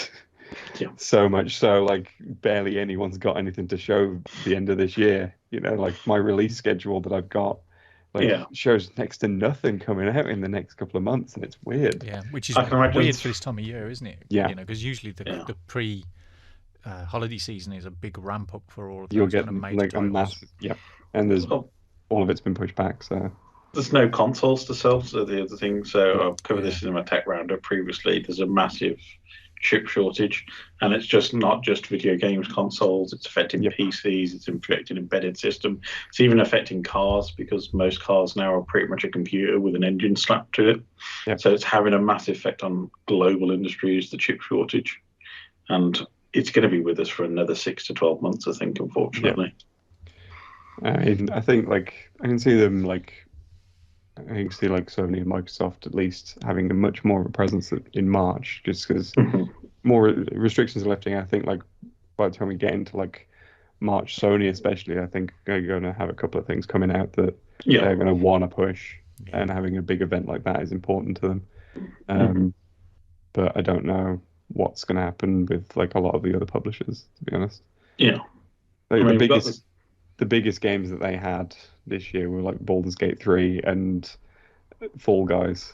That was the biggest section, was like the Fall Guys mountain that they'd built. I can also imagine a lot of the bigger players, as you mentioned, it's international travel. But at the same time, there's still probably that kind of niggling thing in the back of their mind that we're still not out of a pandemic yet. And Britain, unfortunately, with our current leadership, seems to be lagging behind some other countries. Are you saying there's something wrong with us on Plague Island? But if you don't know what EGX stands for, by the way, it's Eurogamer Expo, which is a big European-wide gaming magazine, started off as, and it's a massive website. So I think EGX usually has a presence in Germany as well, outside the UK. I think there's like a Eurogamer thing there. I think there was. I don't know if it still is a thing. But I mean, they don't tend to sort of call themselves Eurogamer Expo anymore. I think they've kind of dropped that officially as part of the brand, but it's still obviously where the name comes from. And Eurogamer themselves are always there, so it's like you haven't actually distanced yourself really. When does the new Games Masters show start to air? I'm not sure. Quite soon. I know they've announced it's Trevor McDonald who's going to be the Game Master. Which is brilliant, because he's going to be as equally as bewildered as Patrick Moore used to be when he was Games Master. I like that everyone's reaction to that is, I didn't expect it, but it's a good showing. Because I wonder if that's something that is something that if EGX is going to be in a situation where big partners can't come, that they big up something. There's some kind of partnership with whoever's putting that show out, because it's a very British thing, and they can do a whole Games Master related thing. One of the guys from Burnistone, I think, or is it, or still one of the Scottish comedian? I can't remember his name. Yeah, he's going to be the main host, taking over from Dominic Diamond, if you remember him from back in the day. Yeah. Unless they have their own Games Master Con. Yeah. But as I said, I think that's another thing that's affected the industry a bit, is we've now pivoted towards Twitch streamers and the like. Yeah. So maybe that's kind of having an effect on the kind of audience they're expecting at Gaming Expos anymore. It's not just, as you said, the big bombastic titles. It might be people who are looking forward to meet Twitch streamers or people like the Yogscast or things like that, rather than just going to play the latest games, which EGX used to be all about. It was latest games all out here, preview builds here. Maybe they're going to try and change that model to more reflect the gaming industry now, or what people are up to. It's possible. I mean, they've already got like people under the gaming network are already always there doing stuff on stage. So, like I said, the Eurogamer video team are always there, and they've got Dicebreaker and Outside Xbox are always there as well. So I wouldn't be surprised to see them kind of branch out a bit more and add some more to that. Mm-hmm. I mean, and there might be more of an esports focus as well, possibly. I mean, they made a big thing in like all the pre-advertising about like, oh, we got an esports section, and then you go and it's just Tekken and Street Fighter, and I'm just like, not really what I was expecting. I mean, I prefer Tekken and Street Fighter to a lot of other esports, but it was surprising that that's what it was. Yeah. It sounds like there's more to come, and it might be a bit different to what traditional EGX was pre-pandemic, but it sounds like they're still putting a big commitment into having 2 events per year. And as you mentioned, nice to be back in Birmingham, mainly because it saves us a fortune on train tickets. Yeah, there is that. Yeah, and if somebody can find a sit-down version of the Laserdisc Firefox game, I'd be all down for playing that in the retro gaming section. Always a really good gaming retro section, if I remember from the last time we were there. Good. Thanks, Lee, and onwards to March, I suppose. I mean, probably be in attendance back then. So, looking forward to it. Talking of conventions, guess who else was in London? Not on the same day, to be honest, because it was a couple of weekends afterwards, if I remember correctly. So I was down at MCM London, which was last weekend at the time of recording. So first con back for nearly 2 years myself, I think. I think the last one we actually attended was MCM Birmingham pre-pandemic, Keith. Yeah, I think it was many late 2019 one. Yeah, late 2019, I think. It was a case of, we'll be back in March, and then that was the before times. Yeah, but interesting to be back at a convention. It was slightly smaller scale than previous MCM events, I would say.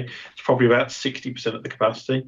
And if you're watching this on the YouTube version, I've got some footage going on the side here, so you can see everything was very well spaced out. So all the Merchant Alley, Artist Alley, all the main stages, live stages, signing areas, it was very, very well organised. I've got to give that to Reed Pop, especially.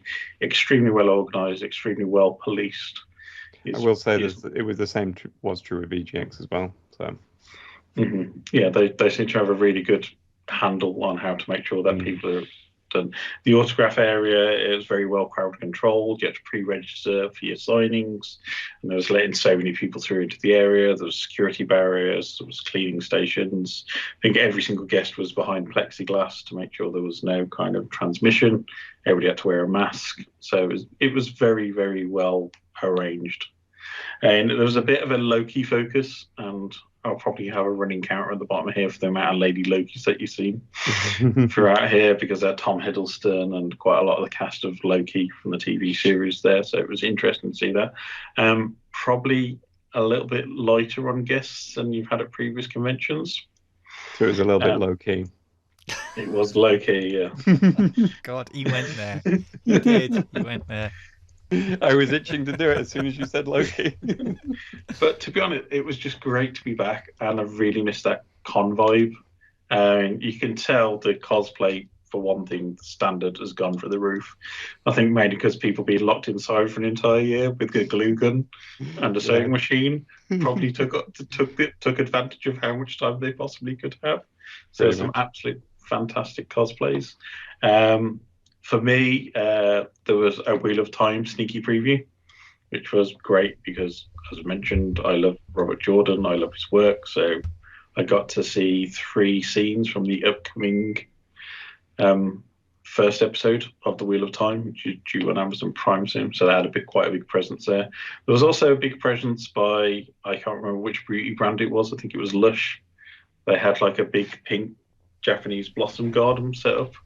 So that was pretty much just full of anime cosplayers for the entirety of the weekend. I think really they just who I basically normally associate with a Comic-Con, but all right. No, it was nice. They'd done a really nice job. There was a really nice stand. Forbidden Planet were there. They had their own signing area with a few authors. So they were really promoting the book side of it, which is nice to see, rather than just bringing tons of Funko Pops. I mean, the Funko Pop crowd were very, very well serviced there.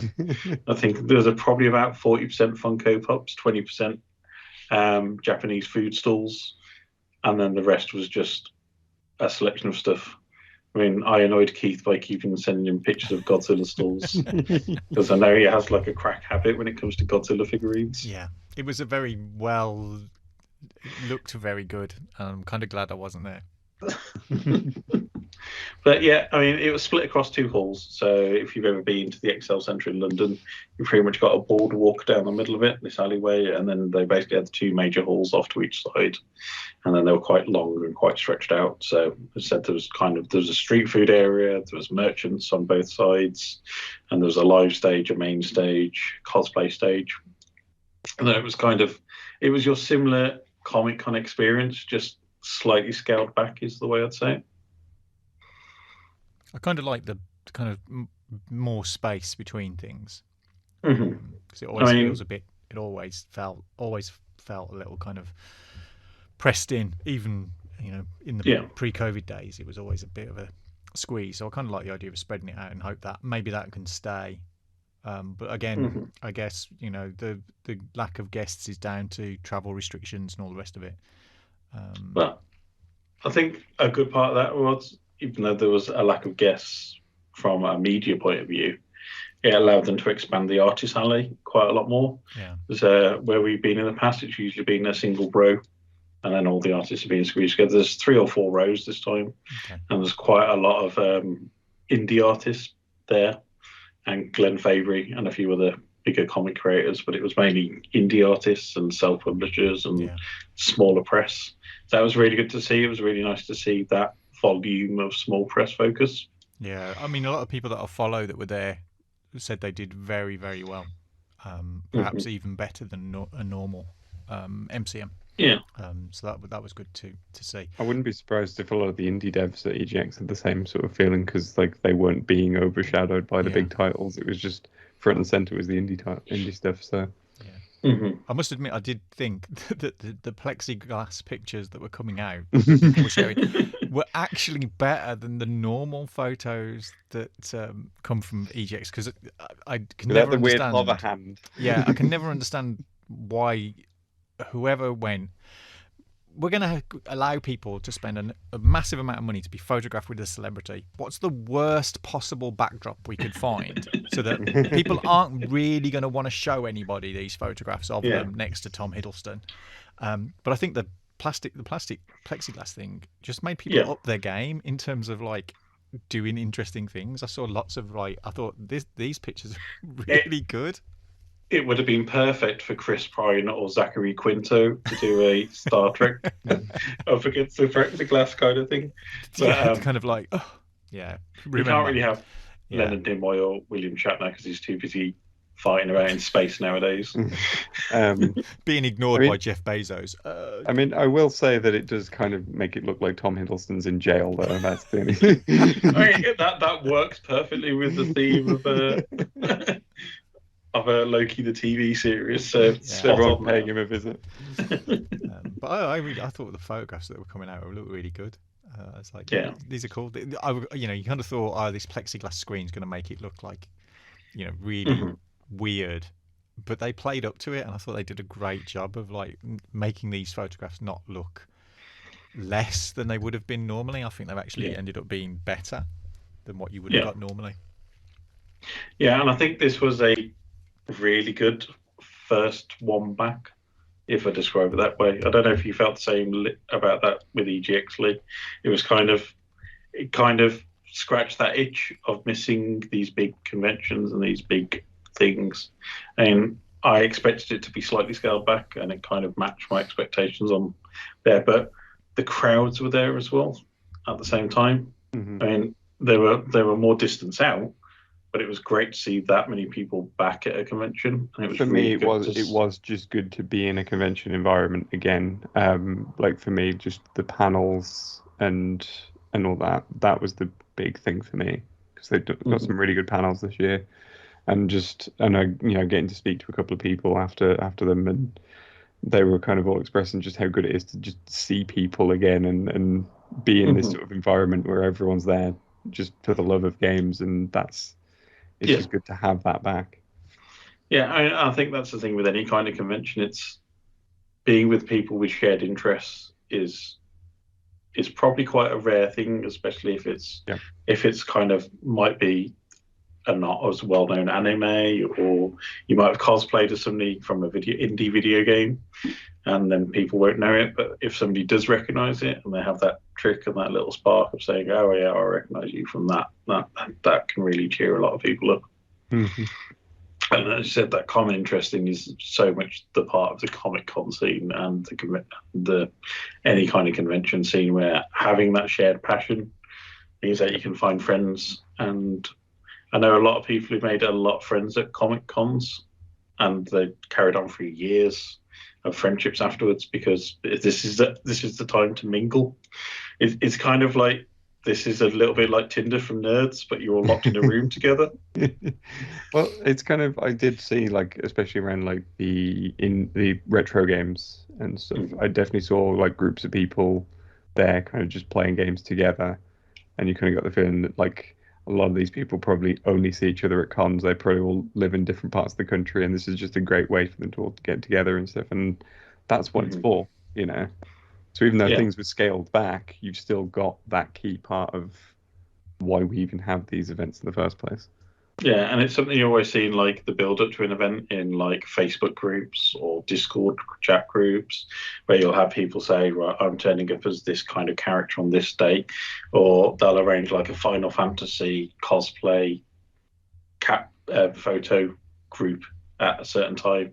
So you'll see all the Final Fantasy cosplayers running off and joining together, or the Naruto cosplayers, or the also just like, I like when those just kind of happen as well, because like they just see each other at the event and just like, hey, let's all just get together and take a picture, And it's always fun when you see like somebody dressed as a certain character, and like they'll bump into like their arch enemy, and then they'll have a little play out scene in the middle of an aisle at a Comic-Con, which is just not something you'll see in normal life. So it was just nice to have that feeling back of I'm amongst my fellow geeks and nerds of descriptions, and we're all going to have fun, and we're all going to spend a bit of money and have time and listen to some great things and see some people, and like just enjoy that experience again. I mean, Keith, have you missed the con experience? Because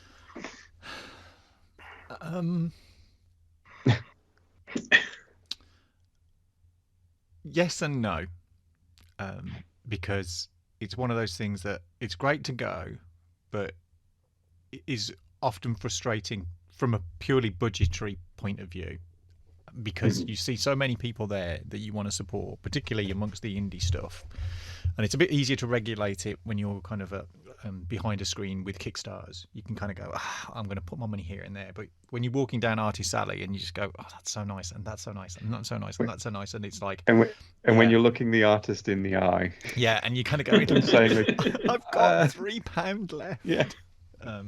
So I kind of, it's nice to see people, and I think what you were saying about that, the vibe you get from just being around people who are obviously passionate and invested in exactly the same things that you are.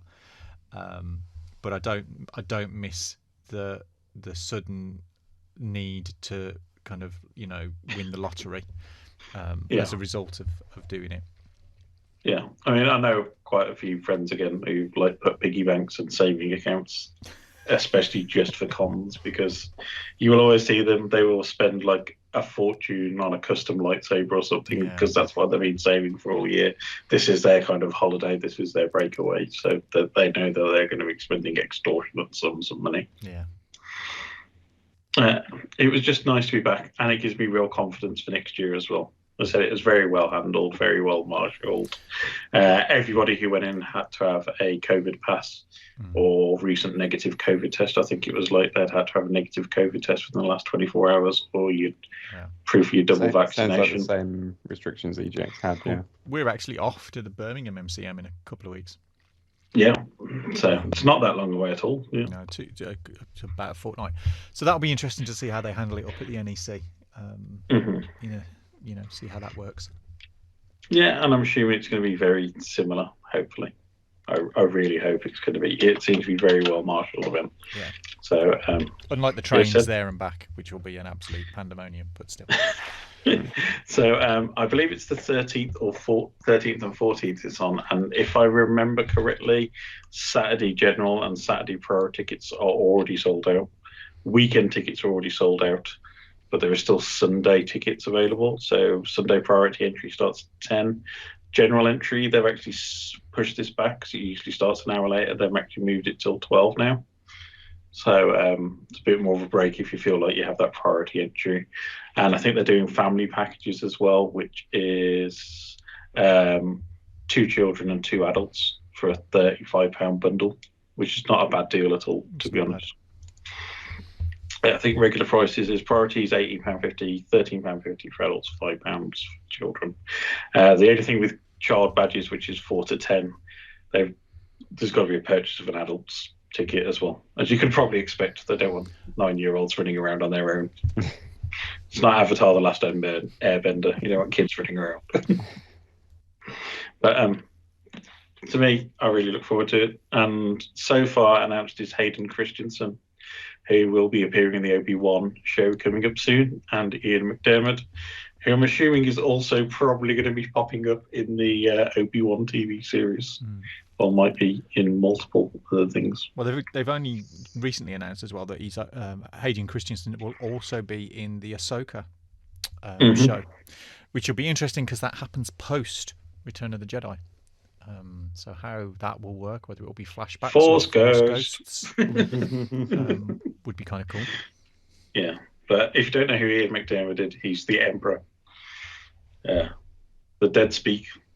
Ian McDiarmid is surprised he's returned for the final Star Wars film. Ian McDiarmid has returned. Yeah, with a voiceover in Fortnite beforehand, if you forgot. Yeah, make sure you're playing Fortnite to actually understand the story. To be fair to Ian McDiarmid, that's not his decision. We'll just clear that out now. But it's great. Yeah, but it's a really high-profile guest, and there's going to be a lot on as well. There'll be TV, photographs, autographs, creators, cosplay panels, lots of things to do, lots of Godzillas for Keith to buy, lots of plushies for me to get my lovely wife, and other things. And it's always a fun experience as Comic-Con, and you'll probably see the 3 of us running around buying crap and then showing you the crap that we bought in a video on YouTube in a little while after that. You say that, but I was checking my Funko Collectors app today for no apparent reason, and the last Tat Challenge that we had, where I ended up walking away with a Scott Pilgrim double pack Funkos that were bought for less than a £5, are now triple the value. on the Funko app. So you never know. One man's tat is another man's treasure. I don't think I'll be getting that with my Dark Tower statue. Dark Tower Matthew McConaughey Man in Black statue. I think that's in negative pounds now. I think I'd actually have to pay somebody to take that away. Yeah, that's the ET Atari cartridge of its time, isn't it? Really. I mean, I might just keep it because it's just that bad. It's one of those things that'll turn up in bargain hunt in 50 years. Just repaint it and make it Matthew McConaughey in Sahara. You remember Stephen King's magnum opus where they made a film out of it and it didn't do very well? Here's Matthew McConaughey. But yeah, it's always fun to be back at convention, so looking forward to it. Not far away at all now. Whilst I was at MCM ComicCon London 2021. It is 2021. I'm still stuck in March. What is time? I think my brain is still stuck in March 2020. I was lucky enough to attend a panel with the amazing David Hayter, so there's a little bit of a press panel. So if you don't know David Hayter, where have you been for the rest of your life? He has had such famous roles as King Shark in the Flash series. He has been Jedi Knight Male in Star Wars: The Old Republic, Knights of the Eternal Throne. He was a Roman legionnaire in Eternal Darkness, I believe. He was a Roman legionnaire in Eternal Darkness. He was Captain America in X-Men Evolution TV series. But possibly slightly more well-known for his work as a certain voice actor. Leigh? Solid Snake. Snake! Yeah, so he's very well known as the English voice actor for Solid Snake for the vast majority of the Metal Gear Solid series. He's also done some fantastic script writing. So he wrote the original X-Men movie, and which he won a Saturn Award for, and he wrote X-Men 2, did quite a lot of writing on the Watchmen film, the Zack Snyder version, before it got taken away and adjusted somewhat. And I think he's always writing other stuff. So really good, interesting chat with him. So we'll just move to that. We'll be back shortly. Well, hello everyone. Hello. I kept you waiting. Okay, we're ready to jump. Ready to jump right in. We're going to start with Joel Meadows from Tripwire Mag. Hello. Hello. Actually, I wanted to ask a slightly different question. Yeah, that's if that's all right. I wanted to ask you, because you worked on what would have been a Watchmen movie project. It was a Watchmen movie project. But how did you feel adapting, such an important book at the time? Well, it was a great responsibility, and it was right after I'd written X-Men 2, and so I was sort of the comic book screenwriter guy, and my agents asked me what I wanted to do next, and I said I want to do the greatest comic book of all time, and that's Watchmen. And so I tracked down the rights and made a deal with the producers, and we set it up. And as soon as I did, someone gave me Alan Moore's number. Alan Moore is the author of the greatest comic book of all time. And I called him up and I said, my name's David Hayter, and I've been tasked with adapting your masterpiece into a movie, and I know you don't care for Hollywood, but I just want you to know how important this story is to me and how important it is to me to get it right. So, if you'd like to be involved, any level of involvement you want, please let me know. And he was very kind, and he said, oh no, David, the book is my story and the movie's your story, but you give me a call anytime if you have any questions. And he was so kind, and I called him a few times through the process, and it was, and that was really my job for about 9 years on that movie, was just to protect the integrity of that story and try to make a movie that reflected the brilliance of that very important book. So it was heavy duty. Okay, Benjamin Robbins from Lost World of Movie Props. Hey, you got to write for the Scorpion King. How much influence and how much of the story was yours, and did you enjoy doing the Scorpion King? I did. I was brought in like 3 weeks before they started shooting, so I was like a last-minute cleanup screenwriter, and So how much of it was mine? It was really, it was other people's script. I just came in and I came up with some new action. I kind of put in my own style of dialogue. Some of the dialogue had been kind of modernized, and this was a Stone Age thing, and it always drives me nuts when people are like, oh, that's gotta hurt, or something like that, modern phrases. So it was really sort of taking the dialogue back to, it's not ancient, it's still goofy and action based, but try not to be so anachronistic. And then, so I did my rewrites on the script, and then I got to do a read through of the script, sitting in between The Rock and Michael Clark Duncan, who are two of the largest men I've ever seen in my life, and they were both in like string tank tops, and their biceps are like this, and I was like, if they both fell over at once, I would be crushed into a fine paste. But that didn't happen. And then one time, so I did my rewrites and everything, and I was on the set for a couple of weeks, and then they were like, okay, I think we're good with the script. So I went on my way, and then they called me one day and said, we want you to come down, and we're having trouble figuring out the action at the end. And so I went, they drove me out to the desert, and they built this castle, and I got to stand with The Rock and the director, Chuck Russell, and I was like, okay, so where is everything? He's like, he's been shot in the back with an arrow, and I'm like, where's his bow? And they're like, oh, it's here. And I'm like, okay, so he should, it's like, you think he's dead, he just can't, and then he sees the bow, and the bad guy's got the girl, and so he goes and he crawls, and he gets the bow like this, but he doesn't have an arrow. It's like, then he reaches back with Herculean strength, pulls the arrow up, and like this, and hits the bad guy, and knocks him off the wall, and that's what you should do.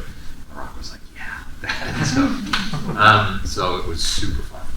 It was just, I worked on it for like a month, and it was amazing. And that was his first starring role, so I felt very lucky to have played a small role in his incredible journey. Awesome, thank you. We have Tony Quant from Tony's Views. Hi David, Hey. hope you are in the back end. Yes. You played the voice of Captain America in the Spider-Man animated series many moons ago. I did, that's right. Captain America. At that time, did you envisage the MCU blowing up as big as it has now? And on reflection, No, not at that time. I mean, at that time, it was comic book nerds like myself that knew how special it was.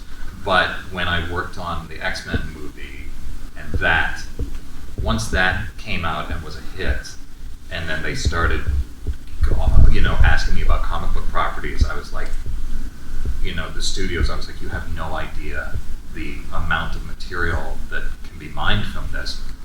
And so I started to hope that it would catch on. And I've kept up with things. Has it caught on? I didn't know it would catch on like this. I didn't know that they would like literally mine every single comic book ever written. But as a nerd, it's pretty exciting to watch that happen. It's a good time to be a fan. Thank you. Sarah Heritage from Gamebite. Hello. Well, Hi. Kind of really segued really nicely into my question there. good. As someone with a lot of X-Men experience, if you could play any character in the upcoming Wolverine game, who would it be and why? Who would it be? Who would it be? Let's see. Would it be Wolverine? I feel Yes, like I'm I dying might to say play that. Wolverine. I'm dying to play Wolverine, and I tweeted it out, and like 1 million people saw that tweet the next day, and so I was like, yeah, I mean, come on. Wolverine's the greatest character in the history of characters, so I would love that. I don't know that that'll happen, but that would certainly be a dream of mine. Kid Horsley, please take your cue. What's your favourite aspect of voice acting work? There is no downside to voice acting work. Voice acting, I have a lot of different careers, and I'm a producer, and I'm a director, I'm a screenwriter. I love them all, but voiceover is just pure fun. You work with the most amazing people. Like voiceover people are the nicest people in the world. There's no ego. You go in and with these incredibly talented people, and you just play. It's like doing a radio play, like from the 40s. It's a really special job, and I have so many fans say, I want to get into voiceover, and it's hard to break into. It's a very tight circle, but once you're in, it's there's no better job in the world.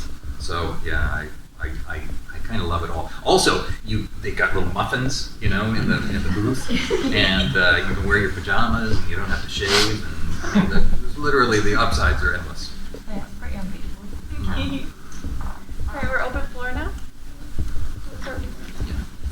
Let's talk about Snake. Let's talk about Snake. So, how do you feel about, he was a really big part of your life for a long time, and Still now is, yeah. It's really nice actually to see him popping up in Smash and all these other games. Where would you like to see Snake pop up in?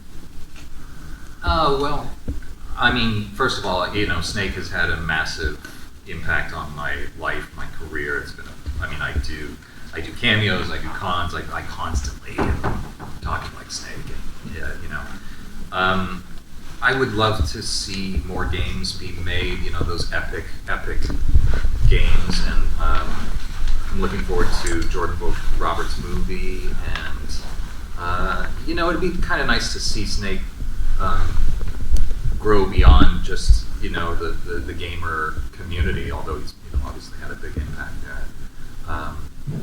I love Snake to death, and people keep asking me, they're like, would you come back and do another game? I'm like, yeah, isn't it? Why not? So yeah, hopefully, who knows? It's a valuable franchise, so that means someone's always going to want to try to do something with it, and I'd love to be a part of that. But we'll see. Fingers crossed. The blue in the back. Yeah, okay. I'm sorry, you're cheating. I started. Ryan from Geeky Brummie, as you probably guessed, because giant blue logo. Yeah. MCU, when you set an award for X-Men and X2, if you got invited back to write for any character in the MCU, who would you probably pick? They're doing a reboot of Daredevil, and Daredevil was always a very important character to me, and I love the first way they did it, but there's certain things that I'd want to adapt from the Frank Miller run on Daredevil that really meant a lot to me.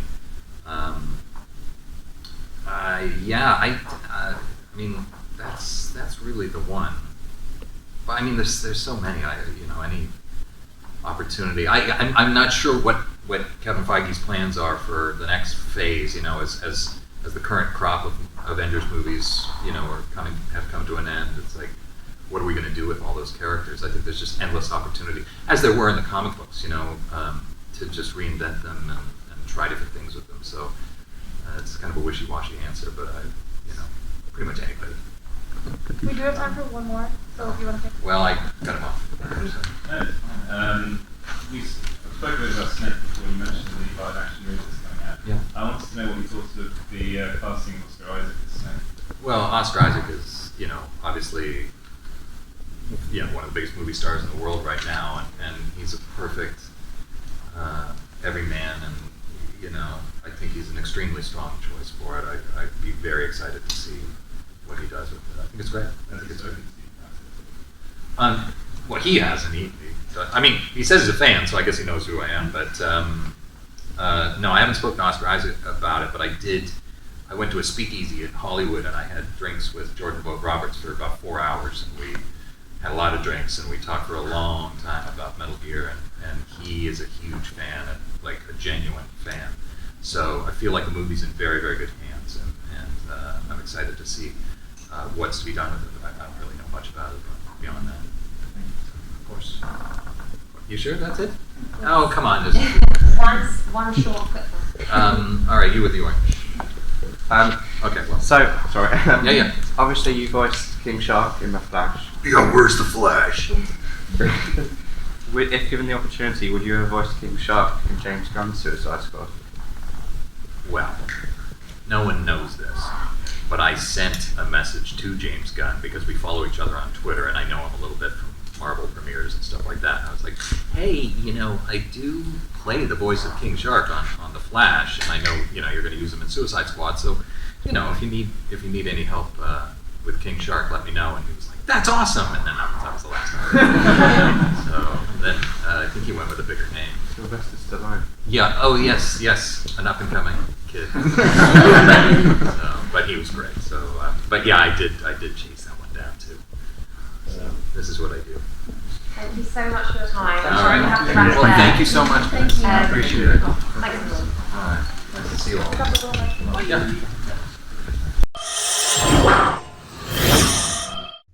Thank you for joining us on the Geeky Brummie show this week. Lee, where can we find your internet presence?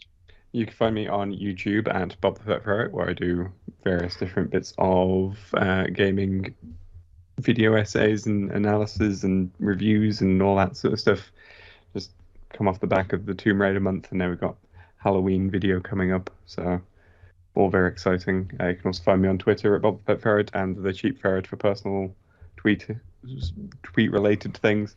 And yeah, that's where you can find me, as well as on the gaming roundup every Friday on geekybrummie.com. Awesome, thank you.